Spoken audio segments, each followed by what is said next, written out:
chef de cadre pour la réunion du Conseil des ministres. Ce Conseil des ministres a eu à son ordre du jour 7 points. 3 projets de loi, 3 communications et des nominations. Ainsi, le Conseil des ministres a approuvé le projet de loi de finances rectificative pour l'année 2014. Ici, au niveau de la régie, le moment est prêt. Nous allons suivre un extrait du compte rendu du Conseil des ministres avec le ministre Bienvenu Kemi.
des documents établis par les administrations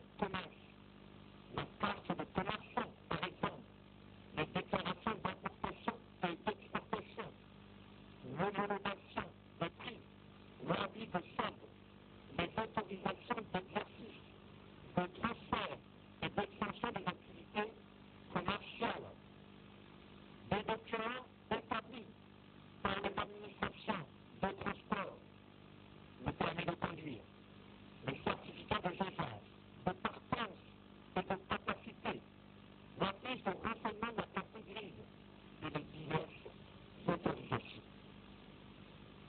Des documents établis par les administrations de la police, la gendarmerie et de la santé.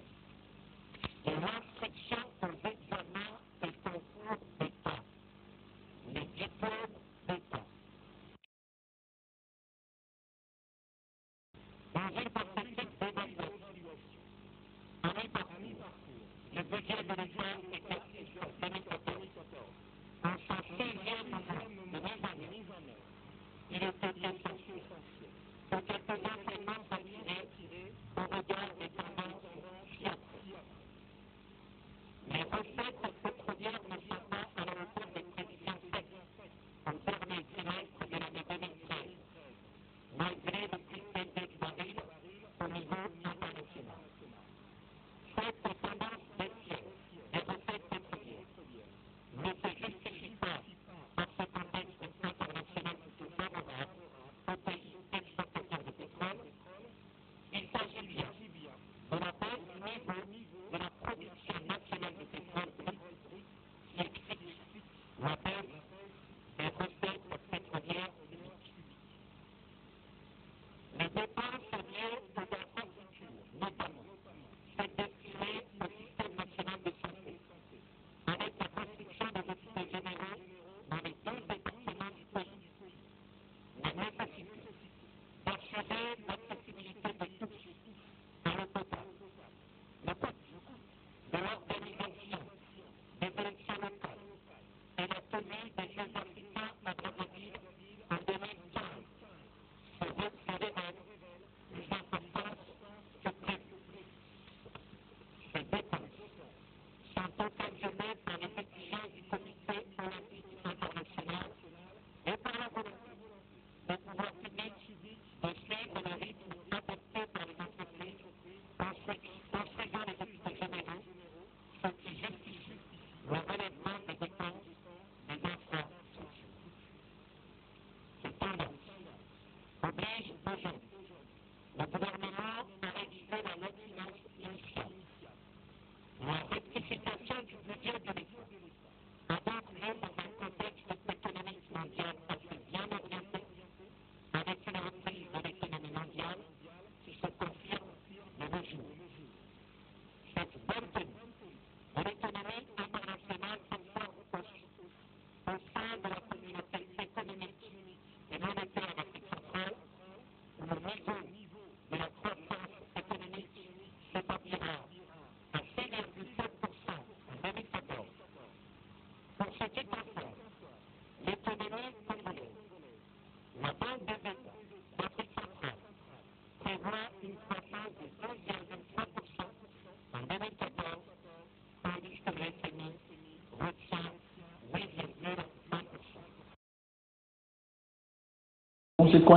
Voilà, vous venez là de suivre Bienvenue Kémy, ministre de la Communication, porte-parole du gouvernement. Deux morceaux choisis, des extraits du Conseil des ministres tenu le mercredi 16 juillet au Palais du Peuple. Alors, le budget 2014 réajusté au Conseil des ministres, est-ce que c'est du fait que les recettes pétrolières ne sont pas à la hauteur des prévisions faites au dernier trimestre de l'année 2013? Alphonse Ndongo. Bon, si j'ai bonne lecture du communiqué du Conseil des ministres, je crois savoir qu'il parle plutôt de la baisse de la production pétrolière qui a été prévue justement à cette époque-là.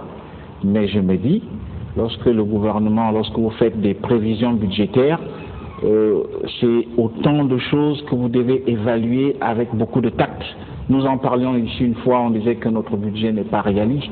Et je pense qu'il y en a qui croyaient qu'on s'était insurgé contre leur façon de faire. Aujourd'hui, c'est clair que notre budget, même en tenant compte de son taux d'exécution, on est souvent en deçà de 50%. Et donc là, une raison de plus pour montrer que c'était un budget, à mon avis, irréaliste.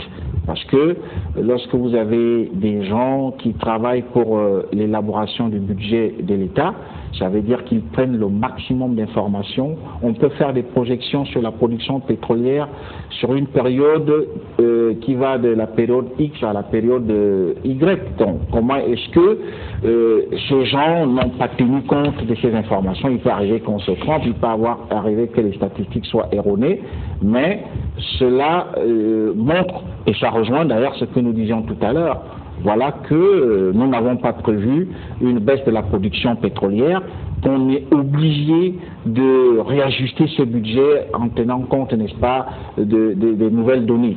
Et donc, ça montre que nous ne devons donc pas gaspiller notre argent. Je m'excuse, on a déjà évacué le problème, mais ça montre que nous devons gérer notre argent avec beaucoup de tact, avec évidemment beaucoup d'à-propos, parce que ça montre que demain on peut se retrouver encore dans une situation plus difficile qu'elle celle-là. Donc si nous avons de l'argent, il vaudrait mieux que cet argent serve, n'est-ce pas, à la formation des Congolais, à l'embauche des Congolais, que de l'utiliser pour des besoins, n'est-ce pas, peut-être de prestige diplomatique, parce qu'on l'a vu, là c'est les Africa News qui va s'installer, ça a un coût.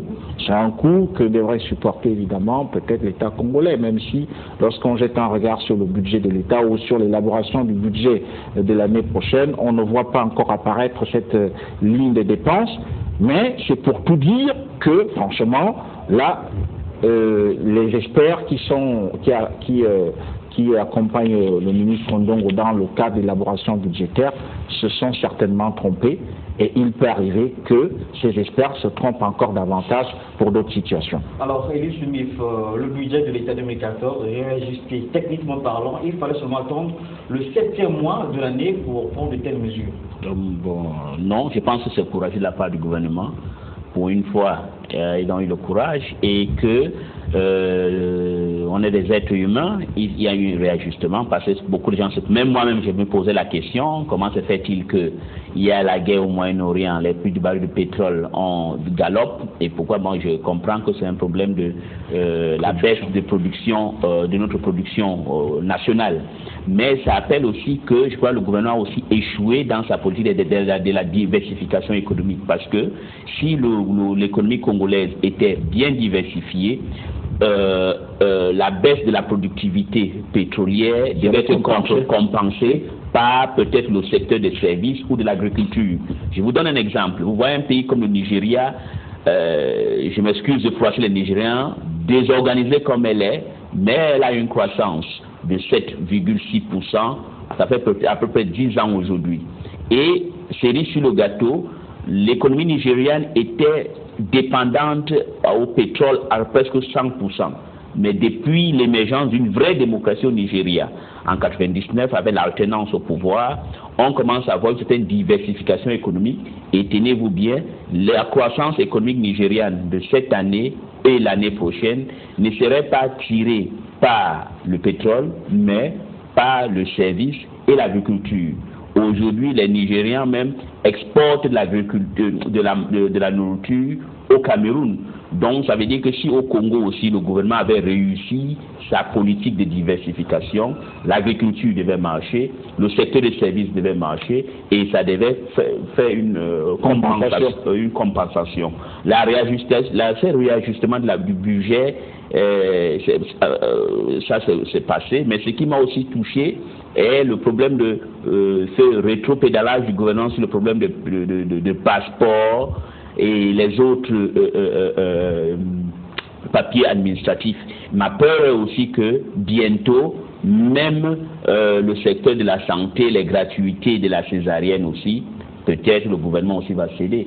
Donc je trouve que c'est un moment pour le gouvernement d'avoir le courage de repartir sur le tableau, et que tout ce que le gouvernement a parlé, par exemple, de la diversification économique, de la relance du secteur de l'agriculture, doit vraiment ne pas être seulement de la propagande ou ce qu'on dit, on doit voir les dividendes sur le terrain et ça va aider que si la production pétrolière commence à baisser, le secteur de l'agriculture va marcher. Il ne faut pas que le Congo soit comme la Guinée équatoriale. La Guinée équatoriale, oui, en termes d'infrastructurel, elle a changé l'infrastructure, mais en termes de croissance, cette année, c'est croissance zéro. Pourquoi? Parce que tout c'est le pétrole et tout c'est le pétrole.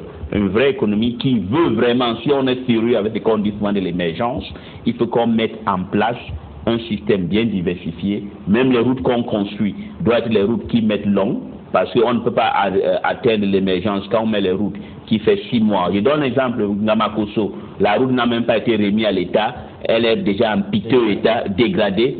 On devait la faire, ça devait avoir la dimension devait être 11 mètres, c'est 9 mètres, et maintenant on veut même chercher encore de l'argent pour dédommager les gens qu'on veut faire un échangeur. Tout ça, c'est de gaspiller de l'argent. C'est ça aussi qui fait même que le budget est souvent gonflé et quand on regarde, il n'y a plus d'argent pour atteindre tous ces objectifs. Donc je pense que le gouvernement doit, pour moi, pour conclure, c'est courageux de la part du gouvernement. On est les êtres humains, ils ont connu les erreurs, mais le gouvernement doit travailler, faire un effort que la diversification économique ne doit pas être un vœu de l'esprit.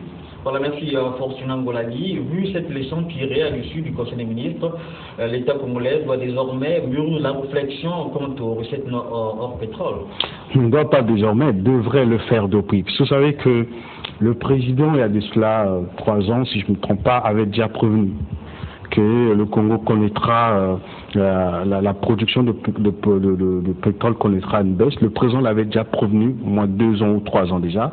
Je pense qu'il y a eu une analyse ou encore des examens qui ont été faits pour voir ce problème de fond en comble. Certainement, parce que le président ne peut pas donner une telle information sans avoir au préalable des vraies informations. Donc, après ce que le président avait dit, je pense que les techniciens qui l'entourent, ceux qui sont appelés à la budgétisation, devraient voir de fond en comble qu'est-ce qu'il faut faire pour que nous ne tombions pas dans ce piège ou encore quand nous allons arriver à ce moment que cela n'impacte pas sur l'économie ou la gestion du pays. Donc on devrait déjà le faire, même 1 année, 2 ans avant. Or, on a l'impression aujourd'hui que le gouvernement est stupide puisqu'on réajuste le budget en cours. Donc nous sommes déjà à quelques mois de la fin de l'année, le budget est réajusté. Je pense que ce n'est pas vraiment du tout sérieux puisque quand on gouverne, on doit prévoir les choses. Là, c'est très grave. On nous dit que l'État, je loue le courage du ministre de la Communication, qui dit clairement que l'État n'arrive plus à faire face à certaines choses parce qu'il y a tel problème. Oui, c'est bien de le dire, mais c'est des choses qu'on devrait éviter, voir surtout les priorités. Dans la budgétisation, qu'est-ce qui est vraiment prioritaire? Qu'est-ce que nous devons faire cette année? Je prends l'exemple, je ne suis pas contre l'organisation des Jeux africains au Congo. Je ne suis pas contre. Voilà, je ne suis pas contre, mais est-ce que c'est vraiment la priorité des priorités? C'est ça la question. C'est vrai, nous aurons des stades, nous aurons une belle ville dans quelques mois, oui, des nouvelles routes, les changeurs et tout. Mais est-ce que c'était vraiment la priorité des priorités? Les hôpitaux généraux dans tous les départements. Ça, c'est notre projet. Il n'y a rien à voir. Je pense que j'aurais même préféré qu'on écarte les Jeux africains pour prioriser la construction des hôpitaux parce que nous avons des étudiants à Cuba, en Europe, par-ci par-là en formation, certains, à leur étude, devraient être utilisés. Construire les hôpitaux, je suis entièrement d'accord. Mais est-ce qu'il fallait organiser? Même s'il fallait organiser, mais il fallait déjà préparer ça avant. Nous sommes aujourd'hui à quelques mois des Jeux africains, mais les choses sont encore en cours de construction. Vous imaginez donc, à mon avis, c'est pas trop prudent. J'ai l'impression que ce que le chef de l'État choisit pour exécuter, mettre en pratique ce qu'il a comme projet, ne suit pas réellement ce que lui dicte. Pourquoi? Parce que être aujourd'hui surpris comme nous voyons, c'est pas vraiment trop responsable.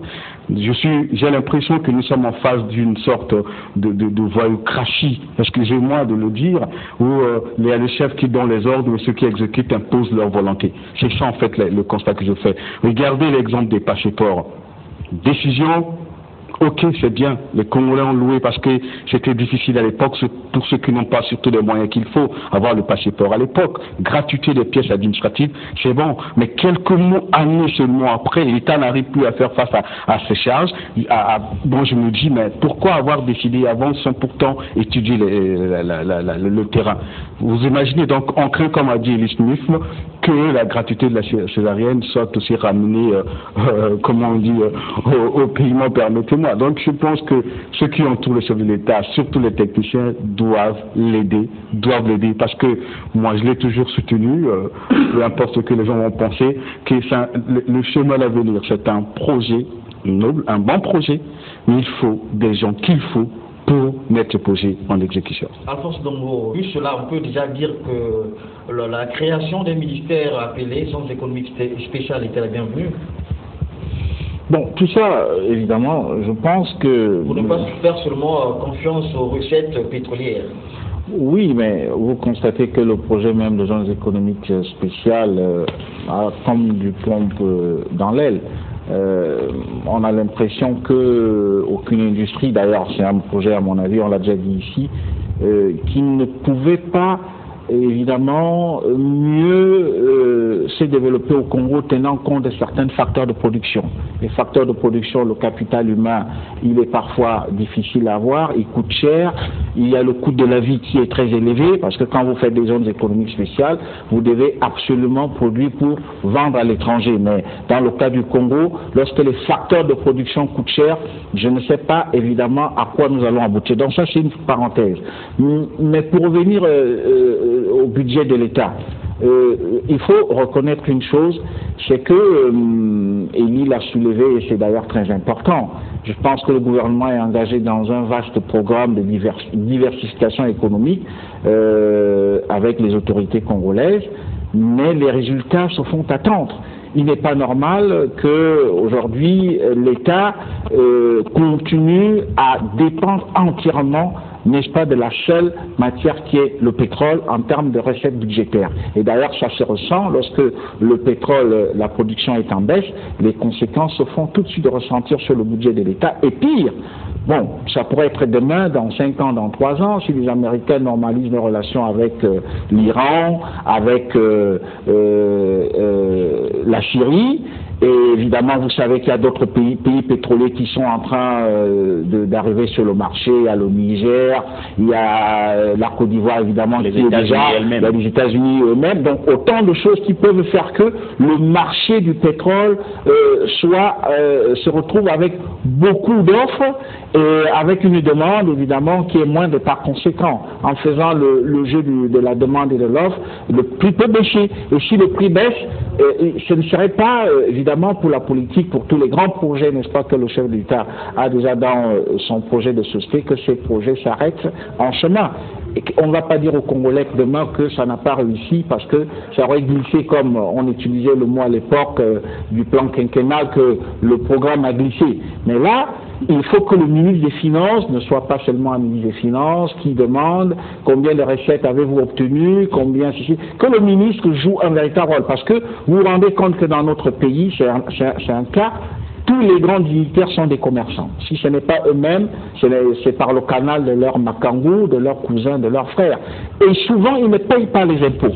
Ceux qui paient les impôts, c'est évidemment ceux qui sont les laissés pour compte, qui n'ont personne pour intervenir. Certains généraux ont des hôtels, ont des ministres aussi, mais ne payent pas l'hôtel. Et donc cet argent qui devait être drainé au trésor public et qui aurait pu compenser le gap que nous retrouvons aujourd'hui dans le cadre du budget de cette année, bon, évidemment, on se retrouve en difficulté. Et je pense que pour un pays comme le Congo, il y a tellement d'argent que ce qu'on appelle les menus recettes, même dans nos administrations, peuvent générer. Ça peut générer beaucoup d'argent. Vous avez le système, vous avez l'économie numérique, c'est-à-dire la téléphonie mobile et tout ça. Est-ce que tout cet argent est vraiment drainé, n'est-ce pas, au trésor, pour que, évidemment, nous ne nous retrouvions pas tellement en train de dépendre à 90% des recettes, n'est-ce pas, pétrolières. C'est quelque chose, je pense, que la diversification économique pourrait apporter quelque chose pour que demain, nous ne tombions pas dans les mêmes travers avec les crises qu'on a connues dans ce pays pour dire le pétrole se porte mal sur le marché international. Là, on parle des recettes, mais je sais que les perspectives pétrolières du Congo sont très bonnes, puisqu'il y a l'exploitation à brève échéance, notamment à l'horizon 2007, de Moïse Bilondo par Total, qui est d'ailleurs un associé avec le Qatar. Donc, ça, des bonnes perspectives sont là, mais il faut tenir compte dès cet instant de la véritable diversification de notre économie pour que nous ne dépendions pas totalement du pétrole. J'ai un élément que je voulais souligner dans le réajustement du budget. Il y a un élément que je trouve un peu paradoxal. On dit qu'on n'a plus assez d'argent pour supporter certaines charges. Ok, c'est bon. Le problème, la cause, c'est qu'il y a baisse de production de pétrole. Nous le savons. Alors, on réajuste le budget, on réduit le budget, mais on augmente les dépenses. Les recettes sont réduites. Les dépenses, on augmente. Si j'ai bien fait les calculs, donc aujourd'hui, on a un budget réduit avec beaucoup de dépenses. Alors, comme on n'a pas l'économie, un autre secteur qui peut aujourd'hui compenser, on est obligé d'aller puiser dans les excédents, l'argent gardé pour les générations futures. Donc je peux aujourd'hui dire que les générations présentes utilisent l'argent des générations futures, donc ce sera cette génération-là. Donc le problème, c'est qu'il faut mettre vraiment l'accent sur la diversification de l'économie. Le président l'a toujours prôné. C'est ce cheval de bataille. Nous le savons, il a toujours dit, il a même mis en place toute une politique pour cette diversification, mais malheureusement, les résultats se font attendre. Je pense que ça, ce n'est que, comme on dit, Internet l'alarme. C'est une interpellation en quelque sorte que le gouvernement doit prendre au sérieux pour mettre un paquet dans la diversification, voir quel secteur, surtout l'agriculture, voir qu'est-ce qu'il faut faire pour éviter de dépendre totalement du pétrole. Voilà, concernant l'agriculture, on a des nouveaux villages agricoles au niveau de la partie nord de Brazzaville et du Smith. Oui, on a les nouveaux villages agricoles. Bon, quand j'avais compris ça, ça ressemblait fort bien à les kibbutz en Israël. Vous savez ce qu'a été la fin des kibbutz. Les kibbutz ont été un échec total. Est-ce que les villages agricoles ont été une réussite? C'est la grande question. Il fallait faire la production des œufs et les trucs, la volaille. Mais je pense que bon, ça n'a pas été une réussite. Bon, mais ce n'est pas ça. Mais je pense qu'en termes de compensation budgétaire, je pense que l'autre mesure, c'est que ceux qui sont de gauche ne vont pas beaucoup aimer. Là où le gouvernement peut avoir encore c'est une forme de subvention des produits pétroliers. Il faudrait qu'on élève cette subvention parce que le gouvernement dépense énormément d'argent pour subventionner, pour faire que le prix de l'essence à la pompe soit maintenu à un prix raisonnable. Pour moi, je veux que j'aimerais que l'État enlève cette subvention parce que la subvention la profite seulement aux riches. Parce qu'il vient de dire ici que tous les ministres ne payent pas la douane, ne payent pas les impôts, mais ce n'est pas seulement ça, même les subventions pétrolières. Parce que cet argent qu'on met énormément dans cette subvention pétrolière, on devrait la prendre pour mettre par exemple le programme de développement des hôpitaux que mon collègue et ami Fortuna vient de parler, et autre chose. Les stades, le jeu africain, moi j'ai vu au Brésil ça qui m'a beaucoup impressionné. Vous voyez que beaucoup de Brésiliens n'étaient pas pour la Coupe du Monde. Le problème est au Congo, on n'a pas une société civile, ça n'existe pas. Si on avait une société civile, les gens devaient se poser la question, les Jeux africains, pourquoi on va construire un nouveau stade de football? On a le stade Matamba Deba qui existe. On pouvait revoir le stade Matamba Deba, revoir les stades qui sont autour. On va construire le stade de Kintele. Pour moi, ça ne sert vraiment à rien. On a vu par exemple en Afrique du Sud, deuxième économie sur le continent, construire des stades qui ne servent à rien. Le Nigeria, première économie sur le continent. Vous arrivez à Lagos aujourd'hui, depuis qu'on a fait le stade d'Abuja, le stade de Lagos et maintenant c'est le truc des prières, ça ne sert à rien. Donc moi j'aurais voulu, si j'étais conseiller au gouvernement, je voulais dire le stade Massamba Deba, on l'améliore, l'argent pour construire de nouveaux stades, on le prend pour construire des maisons que les gens n'en ont pas, pour que les gens qui ont des maisons ne nous donnent pas des maisons avec des prix prohibitive. Donc, c'est ce que je voulais. Oui, Morgane, votre point de vue, plusieurs registres en cours d'exercice. Bon, juste sur la question de stade, je me dis que ce qui guide peut-être la motivation de ceux qui décident, c'est le fait que ce stade a adopté déjà les premiers Jeux africains qui ont eu en 50 ans. Donc peut-être matière à rénover, mais je voudrais me donner en cœur à ce qui a été dit tout à l'heure. C'est important de diversifier, mais il faut investir sur les intelligences. Parce que voyez-vous, la rengaine qui revient très souvent quand vous enseignez sur l'environnement économique au Congo, c'est quand vous dites qu'il y a plein d'opportunités, mais il y a des problèmes de ressources humaines de qualité. Et donc on se retrouve avec un pays très généreux qui produit de la richesse, mais une richesse qui ne profite finalement pas aux habitants, à ceux qui sont là. Donc il faut aller vers le financement de l'intelligence, c'est-à-dire que nous avons des jeunes qui sont là, qui sont à l'université Marien-Gouabi, qui ont certains talents, faire de la prospective de telle sorte qu'on puisse identifier quels seront les métiers ou les secteurs d'avenir, les secteurs porteurs dans l'avenir.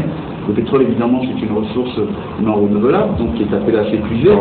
Et donc, si elle est appelée à s'épuiser, il faut aujourd'hui sonder un tout petit peu l'humeur des marchés, voir vers quoi le monde est en train d'aller, et puis être dans l'anticipation. Parce que s'il n'y a pas d'anticipation, ce qui va se passer, c'est qu'il y aura une grave crise quand la ressource principale va finir par s'amenuiser. Donc, à mon avis, investir sur les intelligences, ça nous ramène quoi? Je parlais tout à l'heure de la formation quand on évoquait la question des médias. Ça fait qu'on aura des hommes de qualité qui, eux, pourront à leur tour produire de la richesse.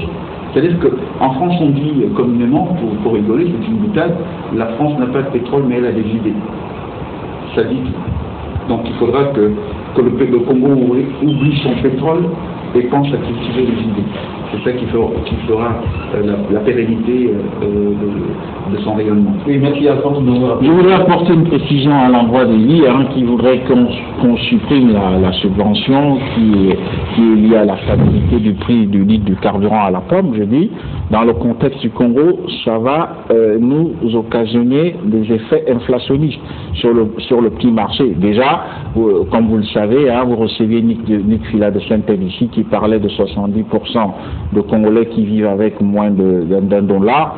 Bon, ces statistiques ne sont plus à jour, mais même si c'est 50% de Congolais qui vivent avec moins d'un dollar aujourd'hui, je dis, dans le contexte qui est le nôtre, ça peut nous amener à des effets inflationnistes qui sont néfastes sur l'économie et même sur la politique. Donc, je pense que peut-être, je peux plutôt penser, si moi je veux, je pense que le gouvernement peut faire des économies en réduisant le salaire des ministres. Si un ministre d'État gagne 16 millions, il peut peut-être prendre 10 millions. Je pense que ça peut aller. On peut aussi réduire le train de vie d'État d'un ministre ordinaire qui, je crois, gagne 12 millions. Donc, c'est des économies qu'on peut faire. Et ça serait une très bonne chose. Mais en ce qui concerne les produits pétroliers, ce n'est pas une bonne décision, Elie, même si je sais que tu es d'expression d'économie libérale. Oui, mais Alphonse, c'est vrai. Oui, l'inflation n'est pas toujours le fait de lever la subvention. D'abord, l'inflation vient du fait que souvent le gouvernement augmente les salaires d'une manière qu'on ne comprend pas. Aujourd'hui, un professeur qui gagne par exemple 50 000, on comprend demain qu'il a eu 70 000. Sauf ça que l'inflation. Je pense aussi que la subvention pétrolière ne profite pas à 70 ou 45% selon les statistiques récentes de liste des pauvres au Congo. 45% des gens vivent avec moins de 1000 francs, avec moins de 2 dollars par jour. Mais quand il y a subvention, qui profite? Les gens qui profitent, c'est les 30% qui ont toute l'économie, qui ont les 20 voitures dans leur parking. Donc je pense que si on enlève cette subvention, ça va aider que ces gens-là, le gouvernement va aider de mettre de l'eau. Si le gouvernement a la difficulté aujourd'hui de satisfaire les Congolais en termes d'eau et d'électricité, parce que beaucoup d'argent est mis pour subventionner, les 400 milliards ou combien pourraient être mis là pour améliorer le système de santé, le système d'éducation. Donc je suis pour la lever, ça va profiter au Congo et pas à une minorité des gens. Merci, Smith. Alors,